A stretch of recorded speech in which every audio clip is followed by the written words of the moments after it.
j'espère que vous allez bien. Ça fait un petit moment que j'ai pas fait de vidéo, je suis vraiment désolé.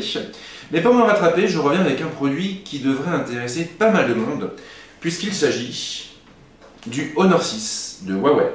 Si le Honor 6 a fait autant parler de lui, ce n'est pas par hasard. C'est un téléphone qui est positionné sur le haut de gamme et qui est proposé sous la barre fatidique des 300 €. Mais trêve de bavardage, le temps est venu de nous pencher sérieusement sur son cas et de déballer la bête pour voir ce qu'elle propose. On se trouve face à la boîte du Honor 6. Alors comme vous le voyez, Huawei a opté pour un design plutôt minimaliste, du bleu. Ici en lettres d'argent on a un rappel de la gamme. Et puis c'est à peu près tout. Si je tourne la boîte, on a juste les mentions habituelles. On n'a pas d'informations sur les caractéristiques techniques du produit. En tout cas elles ne sont pas mises en avant sur la boîte. Même chose sur les tranches. Donc il n'y a pas grand chose à en dire. Alors après, ce que moi je peux vous dire, c'est que le Honor 6 embarque un écran de 5 pouces qui est capable d'afficher une définition de type Full HD, c'est donc du 1080p ou du 1920 par 1080 si vous préférez. On n'a pas de techno AMOLED ni de techno IPS et l'écran il est produit par GDI si je ne me trompe pas. Le processeur, donc là on a un Kirin 920 qui est composé de 8 cœurs. Ce qu'il faut bien préciser, c'est que c'est une architecture de type Big Little. Ces 8 cœurs ne vont pas fonctionner en même temps. On a donc 4 cœurs qui vont s'occuper des tâches courantes et 4 cœurs qui vont s'activer pour les opérations les plus gourmandes. Donc en gros, à chaque fois, on aura 4 cœurs maximum. Là-dessus, on a aussi un GPU Mali T628, si je ne me trompe pas, avec 3 Go de mémoire vive. L'espace de stockage, il est de 16 Go ou de 32 Go au choix. Que dire d'autre? Alors l'APN, on a une définition de 13 millions de pixels et on a une caméra frontale de 5 millions de pixels. Donc ça c'est pas mal pour ceux qui passent leur journée à se shooter et à partager donc plein de photos sur les réseaux sociaux. Sinon, eh bien, la batterie elle est de 3100 mAh. Alors après je vous dirai dans mon test ce qu'il en est en fonction de son autonomie. Et puis évidemment, on a quand même le gros atout du Honor 6 qui est sa connectivité, puisqu'en plus du Wi-Fi et du Bluetooth, on a le droit à la LTE de catégorie 6 pour des débits de malade, c'est de la 4G+. Donc je vous laisse deviner ce que ça peut représenter en termes de débit. Alors bien sûr, les caractéristiques techniques et la boîte, c'est joli, c'est sympa, mais vous, ce qui vous intéresse, c'est clairement de voir ce que contient le packaging. Et on va justement procéder maintenant au déballage. Alors je vais l'ouvrir pour commencer, ce sera peut-être pas mal. Alors directement, on va tomber nez à nez avec le téléphone, qui est ici, que je laisse de côté pour l'instant. Là on va se concentrer vraiment sur les accessoires. Donc déjà on a une trappe, voilà, qui dissimule toutes les bricoles. Et là on tombe face à une espèce de pochette. Voilà. Alors c'est assez drôle, je ne sais pas si vous le voyez sur la vidéo, mais ici en fait on a une espèce de languette avec 2 petits traits au-dessus et ça forme un smiley, donc c'est plutôt rigolo. Dedans nous allons avoir la carte de garantie, le manuel et 2 protections écran. Alors 2 protections qui vont venir se placer sur la face avant et sur la face arrière du téléphone. Alors pourquoi? Tout simplement parce que le Honor 6 est constitué de 2 plaques en verre. Il est donc sensible aux rayures et Huawei a eu la très bonne idée d'intégrer des films plastiques pour nous permettre d'éviter le pire. Ensuite, eh bien, nous avons le câble de synchronisation qui nous servira aussi à recharger le téléphone avec un élastique, voilà, donc il est tout blanc. Ensuite, le bloc secteur qui est plutôt compact. Alors c'est pas forcément le plus compact du marché, mais il s'en sort quand même assez bien. On viendra brancher le câble de synchro ici pour le recharger. Et puis nous avons bien sûr les écouteurs avec le kit main libre. Donc ça c'est plutôt traditionnel, donc là encore du blanc, c'est plutôt joli. J'avoue qu'ils sont charmants. Maintenant la qualité, je vous dirai ça un peu plus tard.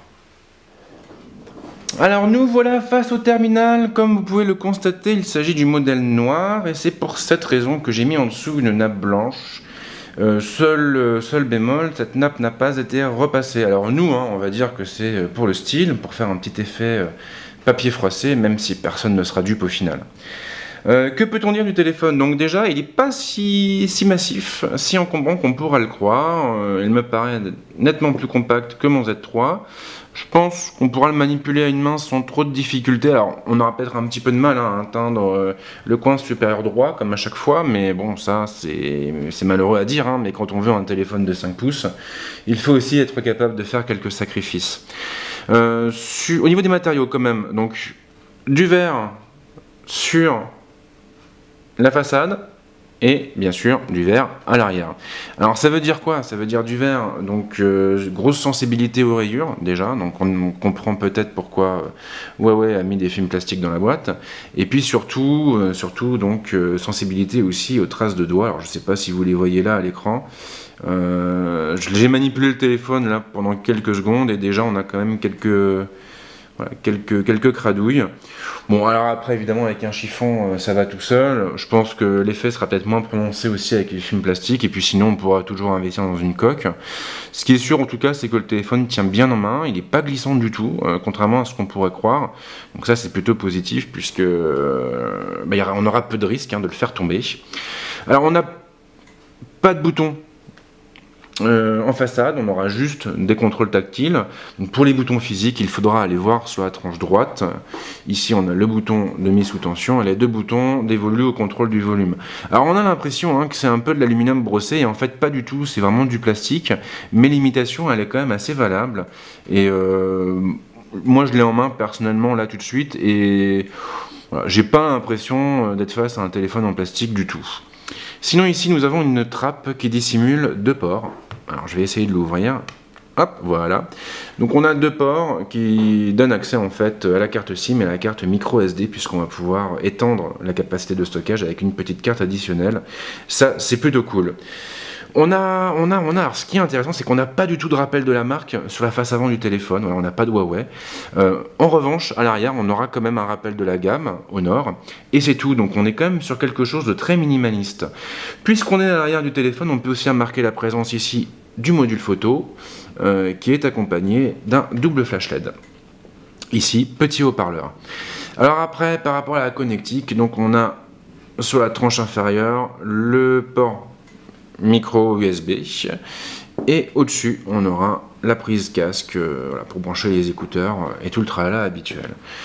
Voilà, donc téléphone plutôt aérien, plutôt agréable à prendre en main et assez léger d'ailleurs. Je dois dire que je suis assez étonné.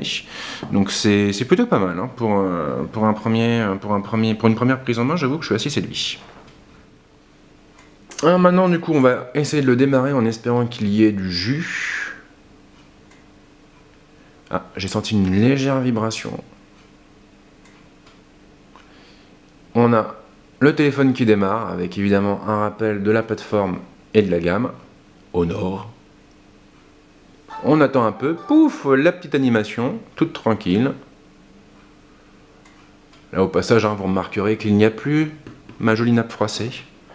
Voilà, elle me manque, à moi aussi. Mais c'est la vie. Voilà. Alors je rappelle, l'écran, c'est pas de l'AMOLED, c'est pas de l'IPS, donc on n'a pas toutes ces technos là. Ça me fait un peu peur, je dois bien l'avouer, notamment au niveau du rendu des couleurs, mais bon, on verra ce que ça donne. Alors donc écran de chargement, c'est assez long, j'avoue que c'est plus long que sur le Z3. Bon, en même temps, après le téléphone, on va pas le redémarrer tout le temps non plus.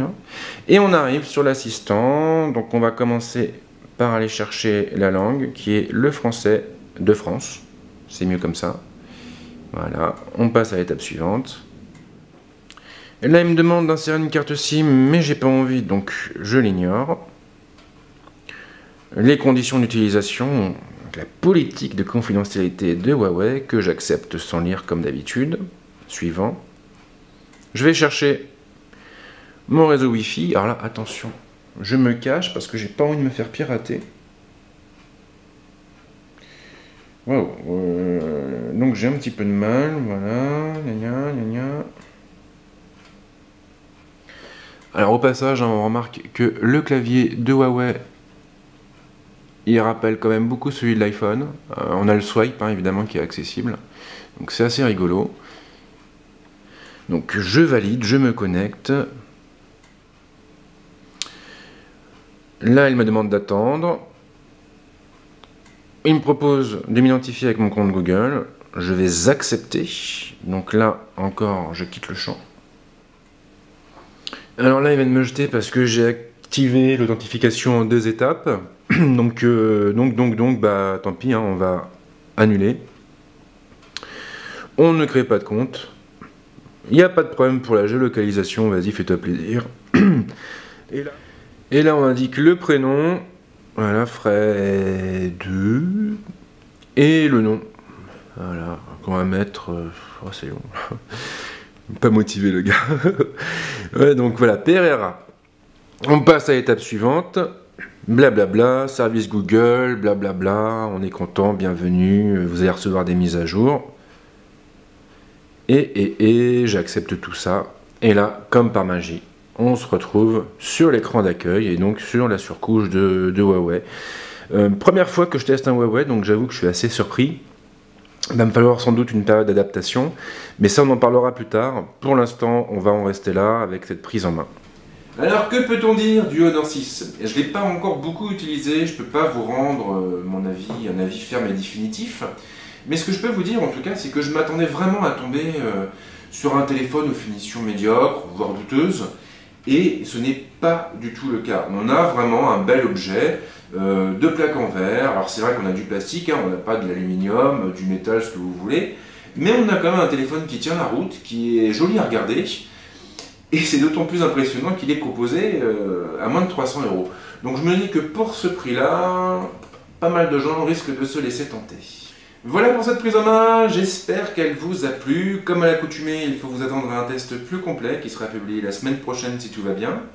Et en attendant, si vous avez des remarques, des critiques, des suggestions, des messages d'amour enflammés à m'envoyer, eh bien vous pouvez le faire soit directement sur la chaîne YouTube, soit sur la Fredzone. Alors je ne réponds pas systématiquement à tous les messages qui me sont envoyés, je fais le maximum, mais en tout cas je lis toutes vos contributions, donc n'hésitez pas à poster un petit message. Voilà, puis je vous dis à très très vite. Et bonne semaine ou bon week-end en fonction du moment où vous regarderez cette vidéo. Ciao!